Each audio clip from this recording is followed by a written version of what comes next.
한판 브리핑 민동기 평론가와 함께하겠습니다. 어서 오십시오. 안녕하십니까. 네, 한동훈 검사와 채널 A 기자와의 검언 유착 사건 최종 무혐의 처리가 됐습니다. 그러니까 한마디로 정리하면 채널A 기자와의 공모를 인정할 증거가 없어서 혐의 없음 처분했다. 이제 이게 결론입니다. 예. 이 사건의 출발점은 MBC가 2020년 3월 보도한 그 내용 때문인데요. 예. 이동재 당시 채널A 기자가 한동훈 검사장과의 친분을 과시를 하면서 당시 수감 중인 신라젠 대주주 이철 전 밸류인베스트 코리아 대표에게 유시민 노무현 재단 이사장의 비리를 알려달라며 폭로를 강요했다. 이게 이제 MBC 보도 내용이었고요. 예. 이 보도 이후에 민주언론시민연합이 이동재 기자와 한동훈 검사장 등을 협박 혐의 등으로 고발을 했습니다. 수사팀이 2년가량 수사를 했는데 예. 한동훈 검사장 혐의를 입증할 증거를 확보하지 못했고요. 브리핑을 하면서 수사팀이 이 설명 자료에서 아이폰 포렌식에 실패한 점을 자세히 또 언급을 하기도 했습니다. 아이폰 포렌식은 그러니까 한동훈 검사장의 핸드폰이 아이폰인데 네. 그걸 포렌식 실패했다라는 건데 그럼 이스라엘로 보낸다 이런 말도 있었습니다만 비밀번호는 결국 못 풀었던 거군요. 그러니까 숫자와 문자가 결합된 비밀번호는 거의 무한대였다. 현재 기술력으로는 해제 기간조차 가늠할 수 없다. 무한장 해제를 시도하는 것이 적정한지 의문이다. 이제 이런 내용이었고요. 예. 그러니까 정리하면 한동훈 검사장이 비밀번호를 알려주지 않아서 이를 자체적으로 풀어야 했는데 거기에 결국 실패했다는 겁니다. 예. 이동재 전 채널A 기자는 지난해 7월 1심에서 무죄가 선고가 됐습니다. 네, 그리고 이제 이 사건 최초 제보자인 제보자 X 지모 씨인데 검찰 기소했습니다. 그러니까 허위 사실을 유포한 혐의, 명예훼손 혐의로 제보자 X로 알려진 지모 씨를 불구속 기소했습니다. 예. 이 지모 씨는 2020년 3월 채널A 기자들에게 신라젠 수사와 관련해서 윤우진 전 용산 세무서장이 이철 전 대표에게 100억을 요구했다. 이런 허위 사실을 말해서 윤 전 세무서장의 명예훼손을 했다는 그런 혐의를 받고 있었는데요. 예. 일단 이거는 이제 불구속 기소를 한 거고요. 검찰은 또 자유민주국민연합이 채널A 기자들의 명예를 훼손하고 업무 방해를 했다는 혐의 등으로 또 MBC 기자를 고발한 그런 사건도 있었거든요. 예. 이 MBC 기자 7명에 대해서도 무혐의 처분을 했습니다. 예. 자, 오늘 그 최종 무혐의 처분을 받은 한동훈 검사장 입장 나온 게 있습니까? 지극히 상식적인 결정이 지극히 늦게 나온 것이다. 한동훈 검사장은 자신에 대한 검찰 수사를 보복을 위한 겁주기 수사라고 했고요. 예. 그리고 유시민 전 노무현 재단 이사장과 김어준 씨, 최강욱 더불어민주당 의원을 거론을 하면서 책임을 져야 한다 이렇게 입장을 내놓았습니다. 그래야 어떤 권력이든 국민을 상대로 다시는 이런 짓을 못할 거라고 생각한다 이런 점을 강조했습니다. 민주당 쪽 반응도 있군요. 검찰 수사권 분리로 제2의 한동훈을 방지하겠다면서 공세를 좀 강화하는 그런 움직임인데요. 예. 원래 민주당이 오는 12일 의원총회에서 검찰개혁에 대한 당의 공식 입장을 정리하겠다 이렇게 예고한 상황이었는데 예. 한동훈 검사장의 무혐의 처분 때문에 검찰개혁에 강경 좀 한 움직임이 좀 힘이 실릴 수도 있을 것 같습니다. 예. 박홍근 민주당 원내대표가요. 휴대폰 비밀번호를 못 풀어서 무혐의라니 어느 국민이 납득을 하겠나라고 비판을 했고 예. 다양한 간담회를 통해 당내 의견을 모으고 있다고 밝혔습니다. 휴대폰 비밀번호를 못 풀어서 무혐의다. 이 말은 맞는 얘기입니까?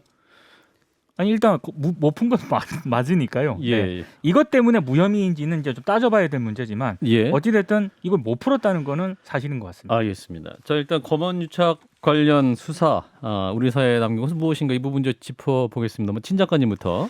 민주주의 사회에서는 있어서는 안 될 범죄 행위라고 봅니다. 여기에는 정치권하고 그다음에 전과자하고 그다음에 또 다른 한편으로는 시민단체까지 같이 그다음에 언론 같이 합심을 했거든요. 예. 저는 이거 정말 규탄을 하는데 일단 이 사람들 머릿속에 검찰은 악마다라는 틀이 먼저 있고 예. 예단을 해버린 것 같아요. 분명히 그런 일이 있었을 것이다. 그러니까 예. 자신들의 허구를 현실로 착각한 가운데 그런 확신감에서 사건을 만들려고 했던 것 같거든요.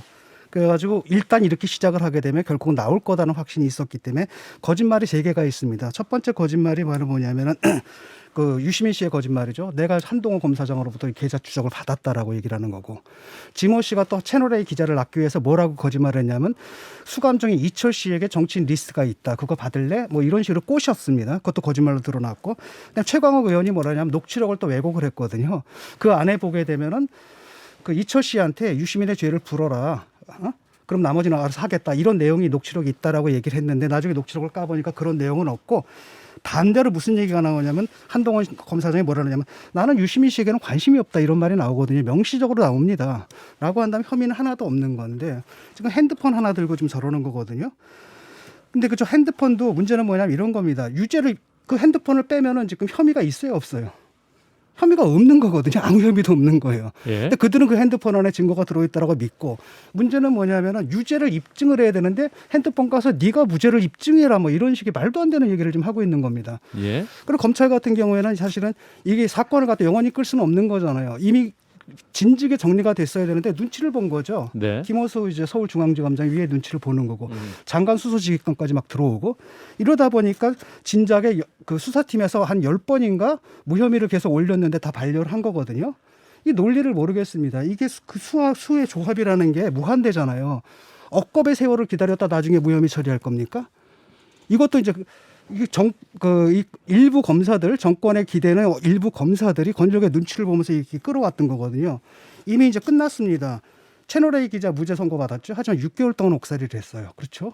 그다음에 한동훈 검사장은 4차례나 자천을 당해서 이런 불이익을 예. 당했단 말이죠. 마무리해 주시고. 예. 라고 한다면 이런 고통을 가한 그 사람들은 반드시 엄격하게 책임을 물어야 됩니다. 네, 김 소장님. 일단 유시민 이사장이 한동훈 검사장을 찍어서 명예훼손을 한 것은 아니었고요. 예. 서울 남부지검에서 노무현 재단에 대한 계좌 추적을 한 것 같다라는 의혹을 제기했었죠.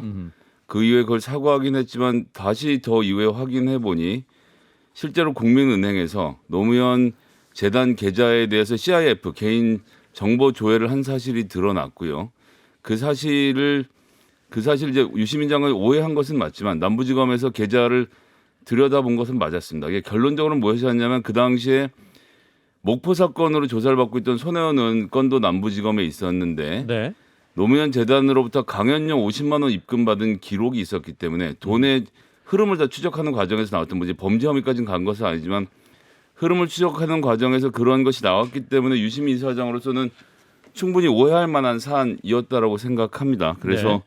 유시민 이사장이 거짓말을 했다라고 확정적으로 말하기는 어려울 것 같고요. 그리고 이 사건에서의 핵심은 지금 핸드폰의 포렌식이라고 하는데 왜 그렇게 되느냐. 이동재 기자와 한동훈 검사장 간에 어떤 대화를 나누었는지가 범죄에서 핵심이고 그 대화를 바탕으로 해서 이동재 기자와 그 밑에 있는 백모 기자가 이철, 제보자 X 등에 대해서 우리가 잘 아는 검사가 있다. 네. 이런 저런 걸 봐주겠다. 우린 유시민을 엮었으면 좋겠다. 이런 이야기를 던졌던 것 아닙니까? 예.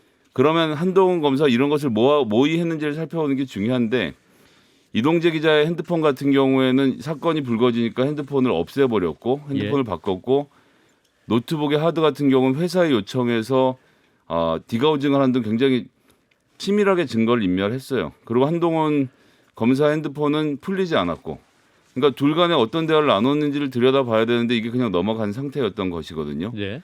근데 이제 다른 사람들 같은 경우에 검찰에 가서 핸드폰 묶어서 제출하고 비밀번호 못 드리겠는데 그럼 알겠습니다. 그러면 저희가 한번 풀어보죠. 잘 안 풀리는군요. 그럼 무혐의 처리하겠습니다. 이렇게 일이 진행되진 않았을 것이라고 생각을 해서 검찰이 이번 기회에 피의자의 방어권을 확실하게 증명해 주었으니 앞으로는 다른 피의자들에 대해서도 동등한 권리를 보장해 주길 바랍니다. 그러면은 비밀번호 안 내놓는다 그러면 그 사람 고문해가지고 내놓으라고 할 겁니까? 말이 되는 소리를 해야지. 그럴 경우에는 보통 예를 들어서 최근에 있었던 사건을 하나 들면 성남시에서 그 조직폭력배 의혹을 받고 있는 기업가 같은 경우에는 아내의 배임 혐의, 그다음엔 식당을 하고 있는 어머니가 8,000원 밥값을 받아야 되는데 7,000원, 9,000원을 받은 등의 혐의로 같이 어머니랑 아내도 조사를 받게 하겠느냐라고 협박했던 것을 라디오에 나와서 그게 공개적으로 정상적인 절차라고 생각을 하세요? 그게 정상입니까? 뭐가요? 아니, 그러니까 그런 식으로 수사를 하는 게 정상이냐고. 정상이 그다음에 아니죠. 그런 걸 갖다 여기에 적용시켜야 된다고 얘기를 하시는 아니요, 거예요? 그 적용시켜야 되는 게 남들한테는 그렇게 하는데 어떻게 이 사건에 대해서 이렇게 얌전한지를 국민들이 보실 그러니까 거라는 이번 얘기를 하는 사건에서도 거죠. 공정하게 그렇게 했어야 된다는 얘기입니까? 뭡니까? 그 논리를 그렇게 예. 그 괴벨스처럼 몰고 가세요. 지금 말하는 게 괴벨스 논리잖아요. 무슨 말씀을 모든 사람들이 하시는 그런 식의 수사를 모든 검사들이 그런 그렇게 식의 몰고 수사를 하지 마. 아니죠. 거꾸로죠. 그렇게 말씀하시면 안 되죠. 모든 지금 사람 검찰이 그렇게 하고 있다는 얘기를 한 거지. 제가 한동훈 씨에 대해서 협박을 하라고 한 게 아니, 아니지 않습니까? 지금 말씀이 좀 지나치시네. 모든 검찰이 그렇게 얘기를 한다는 것이 일반화의 오류라는 겁니다. 일부러 그런 일이 있다 하더라도 모든 검사들이 수사를 한다라는 것 자체가 오류라는 제가 거죠. 모든이라고 했어요. 그게 또 뭐라고 예. 하세요? 그러니까 아주 그 검사들이 본질에서 지금 벗어난 얘기 좀 그만하시죠. 잠깐 보세요. 검찰에서 일부 그 일탈적인 그만 좀 행위를 하게 하는 건데 해주세요. 그게 예. 일반적인 일반적으로 경우 몰리고 있잖아요. 일반적인 경우처럼 아니, 얘기를 화를 하는 건 내지 마시고 잘못됐다는 주장을 거죠. 하시고요. 그런 네.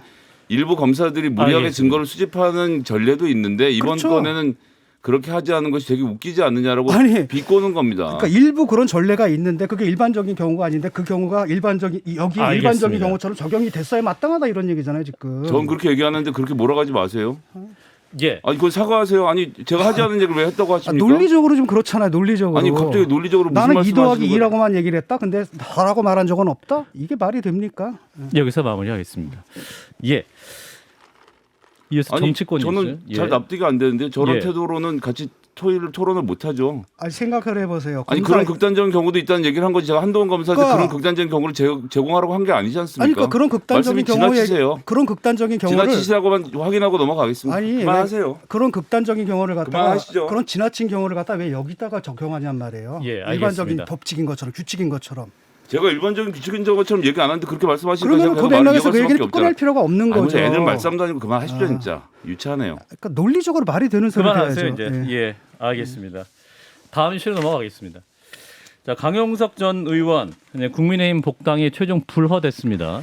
6월 지방선거를 앞두고 경기도지사 출마를 위해서 국민의힘에 복당을 신청했는데요. 오늘 최종 불허됐습니다. 국민의힘 최고위원회가 강 변호사의 복당안을 상정을 했는데 오늘 최고위회의에서요. 예. 이게 부결이 됐습니다. 이준석 국민의힘 대표가 최고위원 회의 후에 기자들과 만나서 최고위원들의 의사를 묻기 위해 투표했고 부결됐다 이렇게 공식적으로 밝혔고요. 세부 결과에 대해서는 본인도 보고받지 않았다라고 얘기를 했습니다. 예. 경기도지사 출마를 선언한 강용석 변호사는 지난 4일 국민의힘에 복당을 신청을 했고 서울시당 같은 경우에는 지난 5일 당원자격심사위원회를 열었거든요. 서울시당은 강 변호사 복당안을 심의 승인해서 중앙당으로 올렸습니다. 그런데 이제 최고위회에서는 전혀 다른 결정을 내린 그런 상황입니다. 그렇군요. 사실 이제 강용석 변호사의 당 제명 거슬러 올라가면 그 아나운서 비하 발언이 문제가 됐었던 거였죠. 그래서 제명이 됐고요. 예. 19대 총선 때 이제 무소속으로 출마했는데 낙선이 됐습니다. 현재 유튜브 채널 가로세로 연구소를 운영을 하고 있는데 예. 근데 지금 복당 신청에 대해서 비판적인 여론도 만만치가 않습니다. 특히 국민의힘 당원 당규 당원 자격 심사 항목을 보면은요. 여기에 이런 것도 있거든요. 과거의 행적으로 국민의 지탄을 받지 아니하는 자인지 여부를 심사하도록 되어 있습니다. 근데 서울시당 복당 심사에서는 이 적절성 심사가 제대로 이루어졌느냐 이런 비판이 제기가 되고 있고요.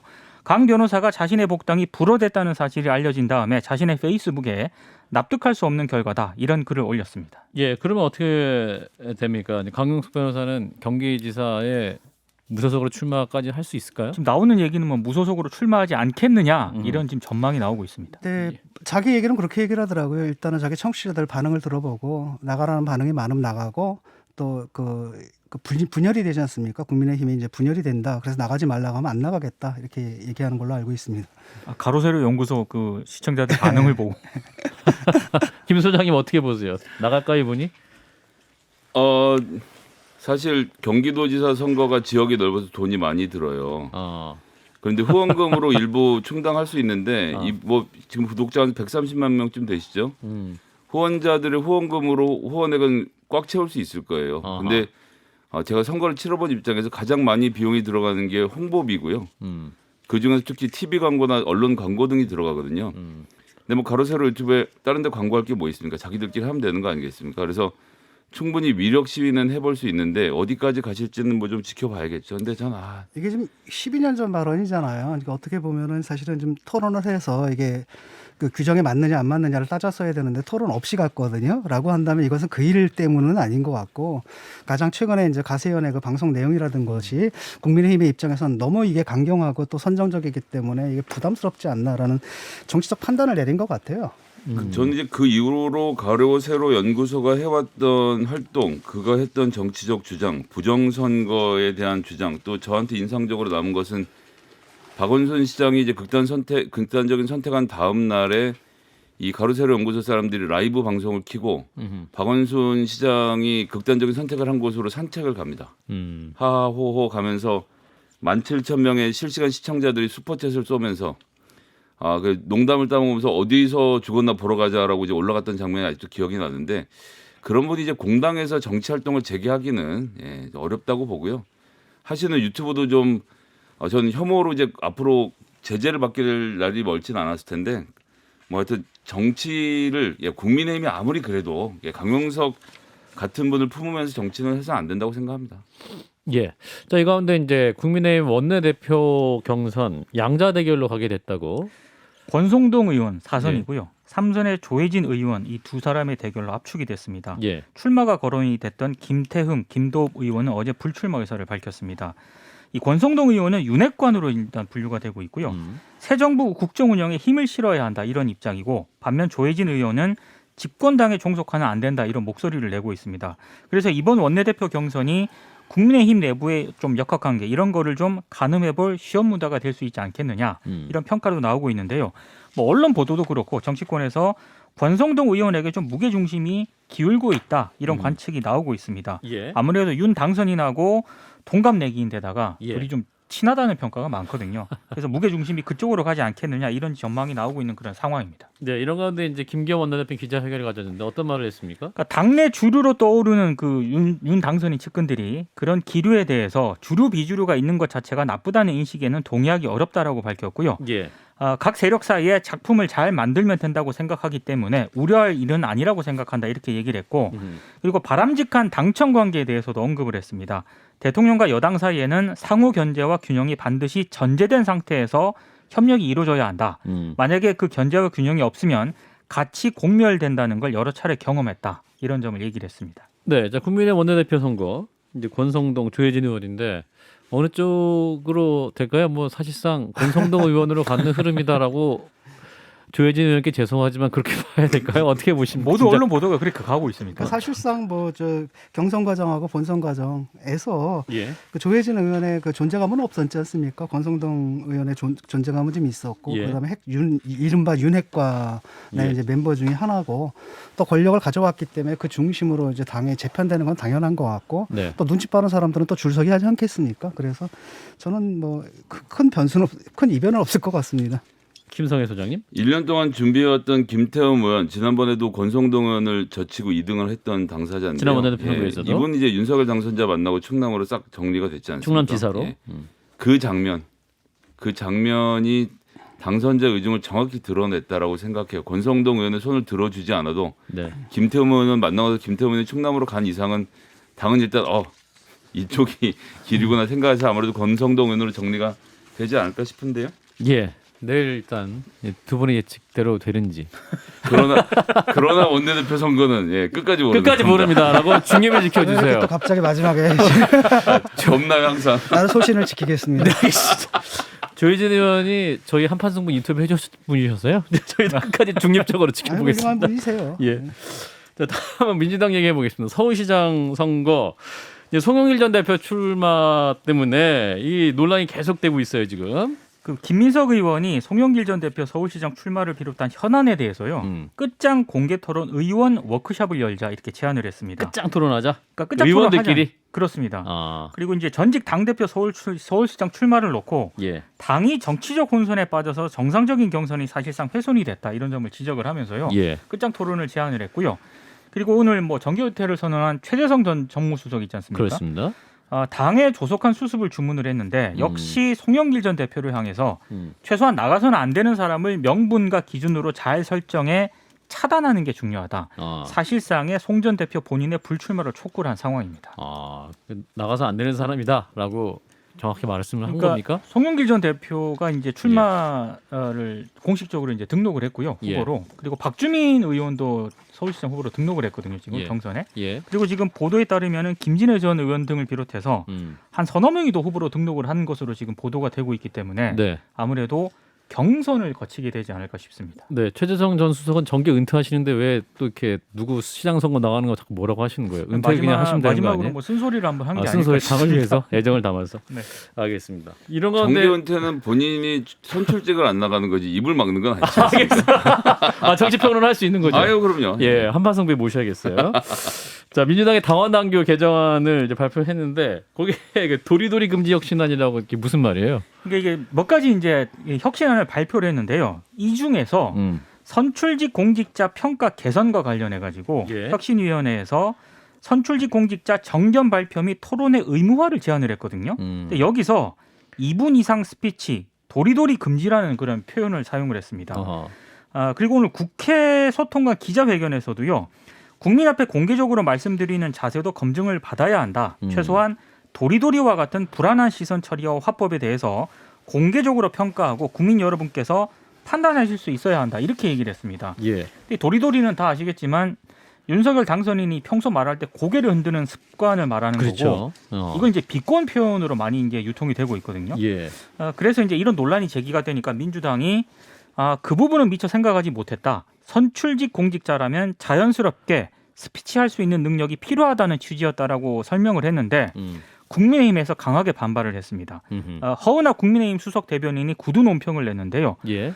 제발 싸우지 말고 민생을 위한 협치를 하라는 민심의 준엄한 명령에 고작 민주당이 내놓을 수 있는 대답이 당선인에 대한 조롱뿐이냐. 이쯤 되면 혁신안이 아니라 퇴보안이라고 불러도 될 지경이다라고 비판을 했습니다. 예. 자, 이 가운데 이제 586 사퇴론 그 주장했던 송영길 대표의 그 서울시장 출마 어떻게 정리될까요? 근데 본인은 후보 등록하고 지금 강행하는 분위기 아닙니까? 진 작가님부터. 사실 뭐 대안이 있느냐 하는데 사실 대안이 없거든요. 예. 딱히 대안이 없기 때문에 뭐 이제는 늦었죠. 뭐 그대로 가는 수밖에 없다고 저는 봐요. 이게 명분도 없고 그다음에 갈등만 일으키고 또 본인도 586 은퇴하라고 그랬지 않습니까? 하산하라고 자기만 산으로 올라가고 모든 면에서 사실 안 맞는데 그럼에도 불구하고 딱히 민주당에 또 다른 대안이 있어 보이지는 않거든요. 예. 김성현 소장님. 저는 지금 이런 논란이 벌어지는 이유는 결국은 서울시 오세훈 시장에 대한 서울시정에 대한 민주당의 제대로 된 포지션과 공격을 못 하고 있기 때문이에요. 그러니까 송영길은 이런 서울시를 만들겠다라는 대안이 있으면 그것을 가지고 사람들이 싸울 텐데 그게 안 되니까 이제 출마 자체를 놓고 싸우는 것 아닙니까? 예. 송영길 후보가 됐든 누가 됐든 오세훈 시장의 시정을 어떻게 비판할 것인지 내 계획은 무엇일 것인지로 얘기하는 걸 빨리 국면을 돌려야지. 안 그러면 또 지난번 대선처럼 네거티브만 하다 끝나는 선거가 될까 걱정입니다. 예. 뭐 박주민 의원이 또 출마 선언까지 했다고 하니까요. 모르겠다. 또 식은 선 캥대 땅 다시 끓일지도 모르죠. 알겠습니다. 자, 이어서 새 정부 얘기 좀 해보겠습니다. 지금 이제 그 장관 인선 얘기가 나오고 있는데 조금씩 명단이 나오네요. 경제부총리 뭐 이런 이야기들. 아직까지 명단은 안 나오고요. 정확하게 뭐 꼬집어서 안 나오고. 언론들은 누구누구더라. 열심히 이제 실명을 거론을 하고 있는데 아하. 그거는 이제 조금 지켜봐야 되는 그런 그렇군요. 문제고요. 일단 뭐 조각은 좀 구체화되고 있고 예. 이번 주 안으로 뭐 경제부총리는 발표할 가능성도 있다라는 보도도 나오고 있는데 추경호 의원이 많이 거론되긴 하잖아요. 되고는 있습니다만 본인은 그것도 부인합니까? 부인도 아닌 것 같고 일단 최종적으로 관망입니까? 장제원 이제 당선인 비서실장이 기자들한테 물어보면 네. 기자들이 물어보면 정확하게 얘기는 하지 않고 있는 상황입니다. 그렇군요. 네. 지금 나경원 의원, 이태규 의원 입각설도 보도가 되고 있는데 그 YTN이 이제 정확하게 뭐 통일부 장관을 제안했는데 이태규 의원에게 이태규 의원에게 본인이 고사해서 뭐 행안부나 해양수산부 등을 고려하고 있다라는 보도가 있었고요. 선택할 수 있는 겁니까 이태규 의원은? 일단 YTN 보도가 그렇고 알겠습니다. 이거는 이제 그 뭐죠? 쿼터죠. 그렇죠. 합당 쿼터. 뭐 나경원 전 의원은 문체부가 1순위다라는 보도까지 나왔는데 예. 이것도 역시 장제원 당선인 비서실장이 예. 글쎄 확정은 아니다 이런 입장을 내놓았습니다. 예. 언론 보도가 활발히 이루어지는 것 같습니다. 새 정부에서 이거 통일부는 이거 찬밥신이 될 것 같아가지고. 예. 자, 자, 아까 그 민주당 도리도리 혁신안 이제 얘기가 나왔지 않습니까? 이제 시간이 좀 남아가지고 이 민주당 혁신안 관련해서 이 도리도리 혁신안은 왜 나오게 된 건지 김성희 소장님. 나 이거 왜 하는지 모르겠. 그러니까 자, 얘기를 거꾸로 짚어보면 장경태 혁신위원장이 예.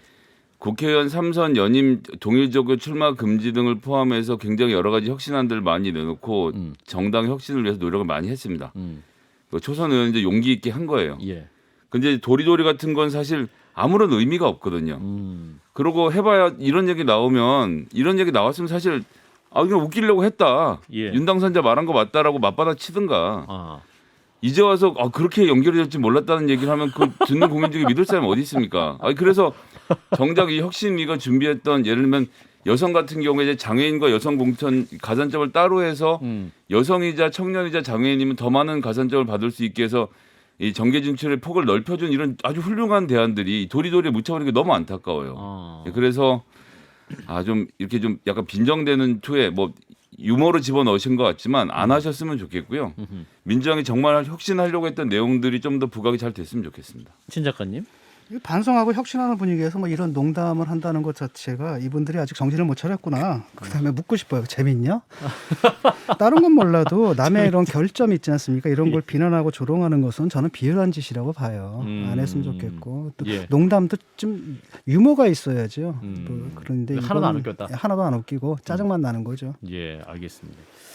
자, 민주당 당헌당규 개정안 얘기 잠깐 했고요. 이제 그 새 정부 내각 얘기 나오고 있는데 지금 여가부 폐지 얘기가 나오지만 여가부는 일단 존치하면서 여가부 장관은 임명하고 안에 이제 새로 좀 논의를 하겠다 이런 얘기가 나오고 있어요 지금. 일단 저는 안철수 위원장께서 잘하고 계시다. 아. 예. 무리 안 하는 게 중요합니다. 이것도 폐지하지 않고. 예, 당선자 무슨 저 용산 옮기는 마냥으로 5월 10일까지 안 하면 세상 뒤집힐 것처럼 하면 안 되거든요. 예.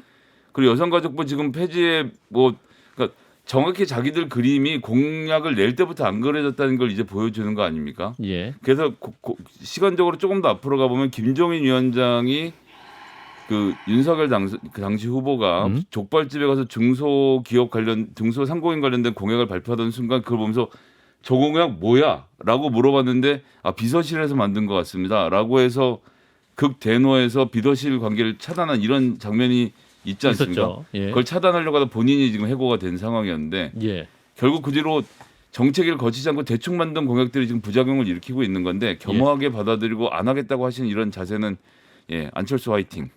신 작가님. 아유, 전 세계적으로 지금 그 여성가족부와 같은 부서를 두는 게 추세지 않습니까? 네. 그런 추세의 흐름에 이제 반하는 짓을 할 필요가 없고요. 예. 특히 이제 이대남 겨냥한 게 여성 혐오 코드가 깔려 있는 거고 이걸 갖다가 그들의 감정을 선동하는 방식으로 이용해 먹은 거 같지 않습니까? 근데 예. 그게 대선을 통해서 효과가 없다는 거, 역효과가 더 컸다는 게 드러났는데 알겠습니다. 이걸 굳이 왜 하는지 모르겠습니다. 네, 요 얘기는 또 잠시 후 2부에서 이수정 교수님과 함께 깊이 얘기를 나눠보도록 하겠습니다. 자, 오늘 또 힘겨운 시간을 함께해 주신 민동기 평론가였습니다. 고맙습니다. 고맙습니다.